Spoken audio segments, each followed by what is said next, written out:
Sakhi, the house of Kanchi weaves, Telangana, Andhra Pradesh. నమస్తే రమగారు. నమస్తే జయ. రమగారు, మనము దసరా స్పెషల్ ఏ రోజుకి ఆ రోజుకి సంబంధించిన వీడియోస్ చేస్తూ ఉన్నాము. మొదటి రోజు పాడ్యమి రోజు, ఈ రోజు అనుసరించాల్సిన విధి విధానాలు ఏంటండి? అమ్మవారిని ఈ రోజున బాలా త్రిపుర సుందరి అవతారంలో వెలయిస్తారు. బాలా త్రిపుర సుందరి అంటే 9 ఏళ్ల బాలిక స్వరూపంలో ఉన్న అమ్మవారు. ఈ రోజున ఈ వెలయించడంతో పాటుగా ఇవాళ నుంచి మనం దసరా పూజలు మొదలు పెడతాము. నవరాత్రులు అంటే పొద్దున్నే కలశం పెట్టుకోవటం, ముందే ఇల్లు శుభ్రాలు అవి చేసుకుంటాం, చక్కగా మామిడి తోరణాలు కట్టడం, వాకిళ్ళకి గుమ్మాలకి పసుపు రాసి బొట్టు పెట్టుకోవడం, తులసమ్మకి కాస్త పసుపు రాసి బొట్టు పెట్టి ఒక దీపారాధన చేసుకోవటం, తర్వాత కలశం పెట్టదలుచుకున్న వాళ్ళు కలశ స్థాపన ఉదయం చేసుకుంటాం. కలశం పెట్టడము, అఖండం పెట్టదలుచుకుంటే అఖండం కూడా ఒక చిన్న మంచి మూకుడు, పెద్ద సైజు మూకుడు తీసుకోవటం, దానికి పెద్ద ఒత్తి, దానికి సరిపడా కొంచెం లోపల 2-3 చుట్లు వచ్చి పైకి ఒత్తి వచ్చేలాగా పెట్టుకోవాలి. కరెక్ట్ గా వేసామనుకో ఒత్తి ఇదైపోతుంది కదా, కొడి తీసిన కొద్దీ ఒత్తి చిన్నదైపోతుంది. అట్లా కాకుండా మెలిపెట్టిన ఒత్తిని ఒక 2 రౌండ్లు లోపల నూనెలో ఉండాలి, ఒక్కొక్కస పైకి రావాలి. మనం ఇది తీస్తున్న కొద్దికి సరిపోతుంది అనమాట. తర్వాత మా మూకుడులో చక్కగా నిండుగా ఆజ్యం పోస్తారు. మీరు నెయ్యి పోయదలుచుకున్నారో నూనె పోయదలుచుకున్నారో మీ విధానం పోసుకోవటము. వెలిగించి ఒక చోట కదలకుండా జాగ్రత్తగా రక్షించగలిగే ప్రదేశంలో, చిన్నపిల్లలు ఉండకూడదు, గాలి తగలకూడదు, ఇతరత్ర నడిచే వాళ్ళ బట్టలు రెపరెపలు వస్త్రాలు తగలటము లాంటివి జరగకూడదు. అట్లా చక్కగా మంచి ఏర్పాటుగా ఒక చోట అఖండం వెలిగించి పెట్టుకోవటం, అఖండం పెట్టడము. తర్వాత ఈ కలశ స్థాపన చేసుకోవటము. ఒక వినాయకుడిని పెట్టుకుని చిన్న పసుపు గణపతిని చేసి వినాయకుడిని ఆవాహన చేసి తర్వాత విసర్జన కూడా చేసి పక్కకు పెట్టుకోవటం. అప్పుడు అమ్మవారి ఆరాధన. మీరు ఏ పటం పెట్టుకోదలుచుకున్నారో ఒక పీట మీద, ఒకవేళ ఈ కలశం పెట్టము ఒక పీట వేసుకుని, లేదా మనకున్న రెగ్యులర్ దేవతార్చన ఎక్కడుందో అక్కడే ఈ అమ్మవారి ఫోటో మీరు ఏది పెట్టుకుంటున్నారో, సాధారణంగా పెట్టుకునే ఫోటో ఏంటంటే మనకి అమ్మవారి ఇట్లా కూర్చుని ఉంటుంది, పరమేశ్వరుడి మీద కూర్చున్నట్టు, అటు ఇటు సరస్వతి లక్ష్మి ఇద్దరు విసురుతున్నట్టుగా ఉండే పరివారంతో ఉన్న లలితా పరమేశ్వరి పటాన్ని అయితే బాగుంటుంది. మొత్తం అన్ని అవతారాలకి మనకి ఈ ఫోటో సరిపోతుంది. ఈ ప్రతిమ విశేషం ఏదుందో ఫోటో కానీ ఇంకో చిన్న ప్రతిమ కానీ పెట్టుకోవటం. తర్వాత అన్ని పువ్వులు అన్ని సిద్ధం చేసుకోవటం. ఏ రంగు వస్త్రాలు వేస్తాం రమ్మగారు? సాధారణంగా పింక్ మనం వేసుకున్న లాంటివి మంచిది. గులాబీ రంగు లేతదైనా, ఇందులో లైట్ కలర్, ఇందులో డార్క్ కలర్, బోల్డ్ అన్ని రంగులు ఉంటాయి కదా, ఏదో ఒక రకం వస్త్రం. అంటే మీరు ప్రతిరోజు ఒక వస్త్రాన్ని అమ్మవారికి సమర్పించటం, పూజ చేసుకుంటాము. వస్త్ర సమర్పణ చేసేటప్పుడు ప్రిఫరబుల్లీ పింక్ పెట్టుకోండి గులాబీ రోజు, మొదటి రోజు. సరే, ఇది ఏర్పాటు చేసుకోవటము. తర్వాత ఈ రోజున మొదటి రోజు కాబట్టి స్టార్ట్ చేస్తున్నాం కాబట్టి కొంచెం బాగా గ్రాండ్గా చేయాలని భావిస్తే కనుక మీరు పులిహోర, పాయసము అలాంటివి చేసుకోవచ్చు. అమ్మవారికి ప్రత్యేకంగా నివేదించేది ఏంటంటే ఇవాళ కట్టి పొంగలి, తర్వాత కేసరి, ఈ 2 నివేదన చేస్తారు. మీరు ఇంకా చాలా చేయొచ్చమ్మా. పాలు పళ్ళు పెట్టుకోవచ్చు. ప్రతిరోజు నియమంగా పెసరపప్పు నివేదన, పెసరపప్పు నానబెట్టడము, దాన్ని నివేదించటము. తర్వాత ఏమో పానకం చేసి పెట్టడము. మనము ఈ అమ్మవారి తాలూకు ఏ స్తోత్రం చదివినా కూడా అమ్మవారిది నామాలు పవర్ఫుల్. ఈ అంత పవర్ఫుల్గా ఉండే శబ్దాన్ని ఉచ్చరించడం వల్ల ఏమవుతుందంటే మన చుట్టూతా ఉన్న వాతావరణంలో ఒక రకమైన వేడి పుడుతుంది. ఏదైనా సరే, ఏ అమ్మవారి నామం అయినా కూడా దాంట్లోంచి ఒక ఉష్ణం వెలువడుతుంది, వేడి వెలువడుతుందని చెప్తారు.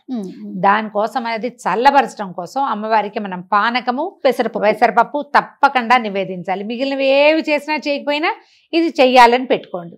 ఇంత చాలా చేయొద్దు, ఇంత సులువుగా చేసి పెట్టుకోండి. బెల్లం నానబెట్టడం, పంచదార పానకం చేయొచ్చు, పనికొస్తుంది. పంచదార పానకం కూడా చలవని చెప్తారు. కొంచెము ఏలక్కాయలు, తర్వాత ఒక చిటికెడు పచ్చకర్పూరము, కొంచెం మిరియాలు, వీలైతే అవి గ్రైండ్ చేసి పక్కన పెట్టుకోండి. ఈ 10 రోజులు వాడుకోవడానికి పనిచేస్తుంది. అలానే ఆ చేత్తో ఈ చేత్తో ముట్టుకునేవి కాకుండా కొంచెం పై ఎత్తున జాగ్రత్తగా పెట్టుకోవటం, పానకం నివేదన చేసుకోవచ్చు. అక్కడి నుంచి అమ్మకి బాలా త్రిపుర సుందరికి సంబంధించినటువంటి స్తోత్రాలు చదువుకోవచ్చు. మీకు స్తోత్ర నిధి యాప్లో బాలా త్రిపుర సుందరి అష్టోత్తరం శతనామావళి దొరుకుతుంది. అష్టోత్తర స్తోత్రము దొరుకుతుంది, శతనామావళి దొరుకుతుంది. ఆ 2 చదువుకోవటం మీ వల్ల అవేమీ కాదు. శ్రీమాత్రే నమః అంతే. మీరు దానికి ఒక లెక్క పెట్టుకోండి. శ్రీమాత చిన్నది కదా, అలా అనంగానే పూజ అయిపోయినట్టుగా అనిపించదు మనకి. 108 మీరు ఒక మాల పెట్టుకుని 108కి పూసలున్న మాలలు దొరుకుతాయి కదా, అవునండి. మాలతోటి అమ్మవారిని నమస్కారం చేసుకోవటం. ఆ మాలని మీరు 108 సార్లు జపం చేస్తే చాలా పర్ఫెక్ట్గా సరిపోతుంది, చేయగలిగితే గనక.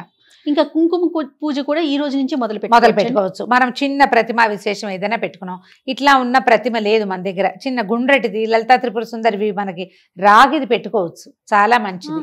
వెండిదో లేకపోతే పంచలోహాలదో బంగారు రూపు ఏదైనా లక్ష్మీ రూపు ఉందనుకోండి మన దగ్గర, దాన్నే త్రిపుర సుందరిగా భావించి బొట్టు పెట్టి పెట్టుకోవచ్చు. లక్ష్మీ రూపులు అందరి ఇళ్లలోనూ ఉంటాయి, ఏదో ఒక శ్రావణ మాసంలో కొనుక్కుంటాం కదా. పసుపు పెట్టండి, దాని మీద బొట్టు పెట్టండి, తయారైపోయింది అమ్మ. ఇక ఒక చిన్న దీంట్లో పళ్ళెంలో సెపరేట్గా పెట్టుకోండి, తమలపాకు వేసి దాని మీద ఈ అమ్మవారి ప్రతిమ విశేషం మన దగ్గర ఏది ఉంటే అది పెట్టుకోవటము. మీరు ఒకవేళ 108 సార్లు కాకపోతే ఇంత సమయం పెట్టుకుని చేసుకుంటాం అనుకోండి జపం, అమ్మవారిని తలుచుకుంటాం, అప్పుడు ఒక చిటికెడు కుంకుమ పట్టుకోవటం, వేసేయటం దాని మీద, అమ్మవారి మీదకి సమర్పించేసేయటమే. తర్వాత నివేదన చేసుకోవటము. మళ్ళీ సాయంకాలం పూజకి మనము ముత్తైదువులను పిలుచుకొని పేరెంట్ లాగా చేసుకోవచ్చు. ఎవరైనా పిలుచుకోవచ్చు, ఎవరినైనా ఒక్క ముత్తైదువునైనా పిలిచి పొద్దు నుంచి సాయంత్రం లోపల మీరు ఏది నివేదన చేసినా పనికొస్తుంది. ఏ పండు నివేదన చేసినా సరే. మీరు ఇది కాకుండా ఒకవేళ ఇలా చేయలేము, మామూలు వంట చేసుకుంటాం, అన్నం పప్పు కూర ఏవో చేసుకుంటాం కదా, మహానివేదన, అది కూడా నివేదన చేయొచ్చు. ఏ పాత్రలో వండుతామో ఆ పాత్రతో సహా తెచ్చి పెట్టచ్చు. లేదా ఒక అరిటాకులోనో ఒక వెండి పళ్ళెంలోనో, మనం ఎంగిల్ చేసిన పళ్ళాలు కాకుండా రోజువారీ మనం తినేవి కాకుండా ఒకవేళ అందులోనే ఉంటే దాంట్లో ఒక అరిటాకు వేసేయండి. అరిటాకులో ఈ చక్కగా అన్నము కూర పప్పు వేయటము, దాని మీద కొంచెం నెయ్యి వేసి ఒక చిన్న బెల్లం ముక్క, ఒక చెంచాడు పెరుగు వేసి చక్కగా నివేదన చేయండి. పూర్తి స్థాయి ఆహారం వచ్చినట్టు. కాదరమ్మ గారు, మనం ఇంట్లో తయారు చేసుకునే ఆహార పదార్థాల మీద కూడా బెల్లము నెయ్యి వేస్తే గనక అది పూర్ణ నివేదన కింద మనం ఇంకేం లేదు, ఒట్టి అన్నమే వండేవు నువ్వు, అన్నమే ఇంకేం వండలేదు, ఒట్టి అన్నం మీద కూడా ఓ బెల్లం ముక్క పెట్టడం, కొంచెం నెయ్యి వేయటం, ఇది పూర్తి నివేదన కింద అవుతుంది అన్నమాట. ఇది సమర్పించుకోవటము, ఒక నమస్కారం చేసుకోవటం. ఇప్పుడు ఈ మొత్తం ఈ 9 రోజుల్లో మనం చేసుకోగలిగేవి ఏంటంటే, రోజు లలితా సహస్రనామ పారాయణ చేసుకోవచ్చు. పొద్దున ఒకసారి, సాయంత్రం మళ్ళీ. ఒకవేళ కాదు ఇంకా ఇంకొకటి ఏదైనా చేయాలంటే లక్ష్మీ అష్టోత్తరం పారాయణ చేసుకోవచ్చు ప్రతిరోజు. లక్ష్మీ సహస్రనామం చేసుకోవచ్చు ప్రతిరోజు. ఈ 9 రోజులు ఏంటంటే మహాకాళి, మహాలక్ష్మి, మహాసరస్వతి రూపాలలోనే అమ్మవారు కొలవబడుతుంది. మీరు ఏ రూపంలో భావించినా ఆ రూపంలో మనకి కనపడుతుంది, మనం వెంటుంటుంది. ఎలా కావాలంటే అట్లా చేసుకోవచ్చు. అయితే లలితా సహస్రనామం చేసుకోవాలంటే సహస్రనామం చదువుకోవటం, ఓ చిటికెడు కుంకుమ పట్టుకోవటం, చదువుకోవటం, ఈ కుంకుమని అమ్మవారికి సమర్పించేసేయండి.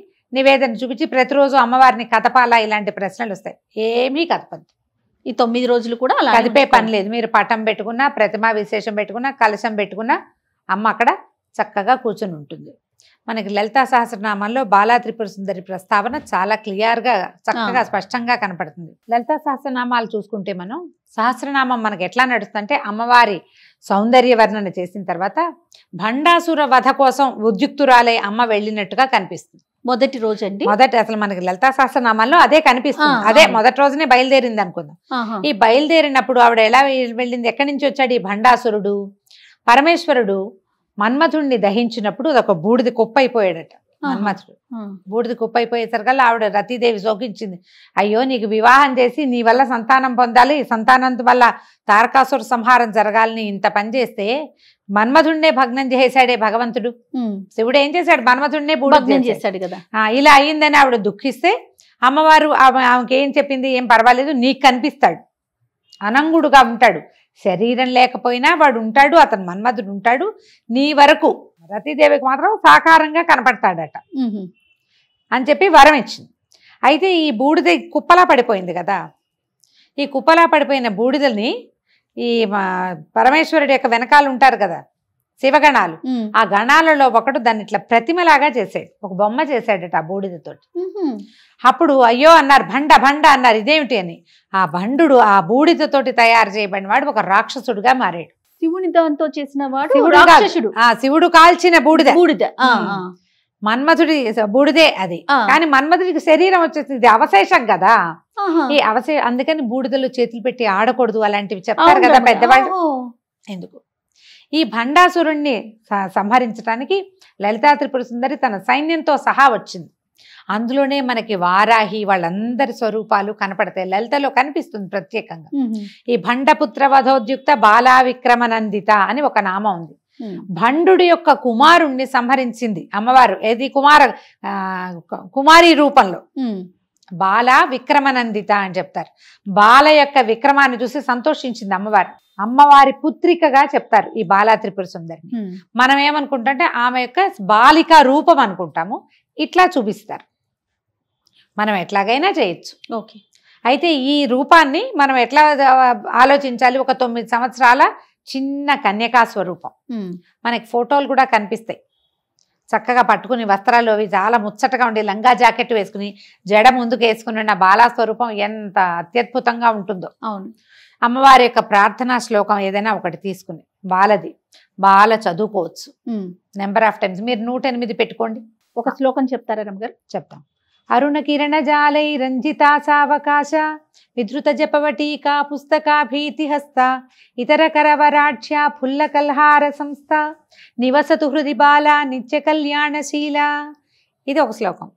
ఇందులో ఇంకొకటి ఉంది. మాలాశ్రుని పుస్తక పాశహస్తాం బాలాంబికాం శ్రీలలితా కుమారీం కుమార కామేశ్వర కేళిలోలాం నమామి గౌరీం నవవర్ష కన్యాం. శ్లోకంలోనే నమామి గౌరీం నవవర్ష కన్యా, 9 ఏళ్ల కన్యకా స్వరూపంలో ఉండి కామేశ్వర కేళిలోల, కామేశ్వరుడితోటి ఆడుకునేందుకు సంతోషించేటువంటి అమ్మని నేను కొలుస్తాను. శ్లోకంలోనే చెప్పబడింది. ఈ 9 ఏళ్ల కన్యకా స్వరూపంలో ఉన్నటువంటి బాలని ఈ తొలి రోజున మనం అర్చన చేస్తాం. మీరు ఇదంతా చెయ్యం. ఒట్టి నమస్కారం, దీపారాధన చేయండి, పంచోపచారాలు చేయండి, దీప ధూప నైవేద్యాలు అంతే. మధ్యలో గంధ పరికల్పన, పుష్పం కానీ గంధం కానీ పరికల్పన చేయండి. పువ్వులు పెట్టండి. పువ్వులు పెట్టడం, దీపం ధూపం నైవేద్యం, నమస్కారం. ఆ నమస్కారంతో ఏదైనా ఒక్క ప్రార్థనా శ్లోకం. ఈ ప్రార్థనా శ్లోకం నేను చెప్పింది వివరంగానే వినపడుతుంది కాబట్టి ఇదే మీరు 11 సార్లు, 21 సార్లు, 40 సార్లు లేదా 108 సార్లు చక్కగా సాకల్యంగా చదువుకోవచ్చు. మంచి ప్రార్థనా శ్లోకం. ఈ శ్లోకాన్ని నేను ఎక్కడి నుంచి తెచ్చానంటే వేములవాడ రాజరాజేశ్వర స్వామి దేవస్థానంలో ఒక గోడ మీద శిలాఫలకం మీద ఉన్నాయి ఈ 2. ఓహో. నేను ఎప్పుడో వేములవాడ వెళ్ళినప్పుడు అది కనపడేసరి కదా అది తెచ్చుకున్నాను నేను. అదే నాకు విడిగా ఎక్కడ పుస్తకాల్లో ఇవి కనిపించలేదు. మీకు ఎక్కడైనా దొరికితే అది చదువుకోండి. స్తోత్రనిధి యాప్లో బాలాంబికది మనకి అష్టోత్తరం దొరుకుతుంది. అష్టోత్తర శతనామావళి చెప్పుకోండి, పువ్వులు సమర్పించండి, నమస్కారం చేసుకోండి. సాయంకాలం ఇదే మనం రిపీట్ చేస్తాం. ఉదయం ఒట్టిగా నమస్కారం చేసుకుని లలితా సహస్రం ఏదో చదువుకుంటే సాయంత్రం ఈ విశేష సేవ ఉంది కదా, ఏదైతే మనం బాలాంబికకి చేసుకుంటామో అది చేసుకుని నమస్కారం చేసుకోవటమే. మళ్ళీ రేపొద్దున ఇంకొక దేవతామూర్తిని అర్చన చేసుకుంటాం. సంతోషం గారు. నమస్తే. నమస్తే. Anchors Jewelry courtesy by Mukunda Jewelries.